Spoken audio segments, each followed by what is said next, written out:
Pour moi, cette table ronde, d'abord je m'adresser à Rajab Abadi pour le remercier, en particulier d'avoir cité Jean Jaurès. Je sais bien que c'est comme en ce moment de citer Jean Jaurès, mais il a dit quelque chose de très juste ce matin, en particulier en faisant appel à la patience qu'il faut avoir pour que les grandes idées finissent par mûrir. Alors, l'Institut national de santé publique est une de ces grandes idées. Je crois que dans une salle qui ressemblait un peu à celle-ci, la première fois que les autorités du Maroc ont invité des représentants des pouvoirs publics français sur ce domaine, c'était en 1995. Raja était au 3e rang, derrière, mais déjà là, je crois.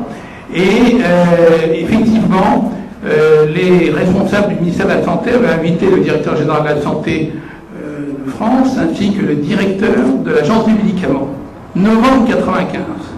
Vous voyez, donc, vous avez déjà parcouru 15 ans. C'est la moyenne, et Jean Jaurès avait raison. Pour ouvrir cette table ronde, j'aurais, qui est décidée donc, c'est son titre, la table ronde, vers, je sais pas si c'est mieux, ça, peut-être ça, ou je sais pas, vers la création d'une agence nationale de santé publique au Maroc. J'aurais peut-être rappelé quelques axes qui fondent ce type de chantier. En quelque sorte, faire l'éloge de la santé publique, rien de moins. La santé publique est un domaine quand même très particulier pour 3 raisons. Le premier, c'est que c'est, disons-le clairement, une condition de vie et de civilisation, la santé, comme l'éducation. Comme l'éducation. Sauf que la santé publique, relève du domaine de la surveillance, implique la surveillance, implique la sécurité, et que ça, c'est régalien. C'est du domaine public. Il y a des pays où l'éducation est du domaine privé, mais la santé publique, c'est du domaine public. Première caractéristique fondamentale. Deuxième caractéristique fondamentale, c'est un domaine qui nous oblige à ouvrir notre champ de connaissances. Le XXe siècle aura sûrement été dominé, la deuxième moitié, et ce n'est pas terminé, c'est vrai, par la biologie moléculaire. C'est très bien. Ça fait faire beaucoup de progrès. Mais à l'évidence, la première moitié du XXIe siècle, la santé doit bénéficier de son interface avec les sciences humaines et sociales, d'une part, et j'appelle, si je peux me le permettre, tous les épidémiologistes à inclure des indicateurs de sciences humaines et sociales dans leur suivi.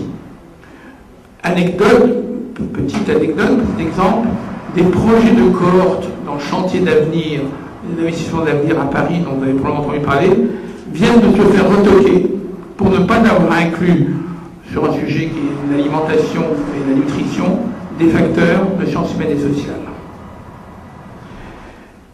Mais ce ne sera pas uniquement l'apport des sciences humaines et sociales. La deuxième caractéristique, la deuxième discipline qui va apporter une révolution dans le domaine de la santé, c'est la physique. Pourquoi la physique? De quoi vieillit-on le plus et le plus prématurément? Des yeux et des oreilles. Tout le monde pâtit de cette limite. Les clés des progrès que nous ferons dans le domaine des organes sensoriels, pour prendre que ces deux-là, viendront de la physique. Donc il est temps que nous soyons capables de nous ouvrir, en particulier dans le jeu des connaissances et dans la production des connaissances, à bien d'autres domaines que ceux qui ont fondé la médecine de Pasteur et la biologie moléculaire au XXe siècle. Deuxième caractéristique.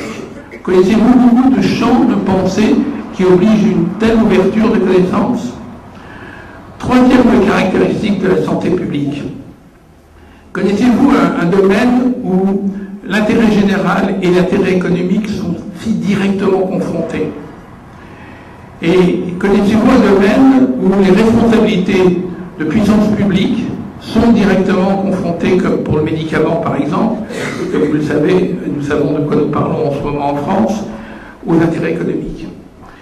C'est dire qu'il appartient clairement et je ne peux pas être plus déterminé en ayant accepté d'animer cette table ronde, il appartient à la puissance publique de se doter des outils qui assurent à la fois la santé, les conditions de vie et de civilisation, à la fois une ouverture disciplinaire qui va des sciences humaines à la physique, et à la fois la protection pour que les responsabilités économiques et les responsabilités de puissance publique soient clairement définies.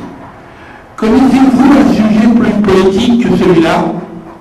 Connaissez-vous un sujet qui n'interpelle pas le politique pour que ce pays, le vôtre, le nôtre, d'autres se dotent d'outils et puissent en bénéficier à l'initiative des politiques? C'est à coup sûr un de ceux des terrains, un des champs qui en ce moment est le plus interpellant pour celui-ci. Je me permets, et je serai très humble, étant invité, de penser que cette règle s'applique aussi bien à votre pays qu'au nôtre. Actuellement, nous sommes très interpellés, comme nous l'avons été. Quelqu'un a très bien dit ce matin, bien sûr que les crises vont faire avancer le système, mais les crises, on parle des crises, on ne parle pas des non-crises, on ne parle pas des crises qu'on a évitées. Donc il ne faut pas non plus être d'un pessimisme noir et défaitiste. Mais c'est vrai que les crises sont avancées, et ne serait-ce que le sujet du médiateur qui interpelle les pouvoirs publics, bien sûr, et quiconque a exercé des responsabilités en matière de santé depuis 2 décennies, montre bien à quel point les systèmes pourtant assez perfectionnés sont encore faillibles, en particulier dans le jeu entre l'intérêt économique et l'intérêt de puissance publique. Voilà. Et bien c'est tout ça qui anime votre chantier. Donc si aujourd'hui cette table ronde clôt les 2 années de cette épopée que fut le jumelage, je vois qu'elle ouvre, et c'est ce que je voulais essayer la contribution que je voulais apporter, une nouvelle épopée qui n'est pas question que vous n'arriviez pas dans les meilleurs délais à créer cette agence nationale de santé publique dans le contexte politique que je viens de décrire. Je vous remercie.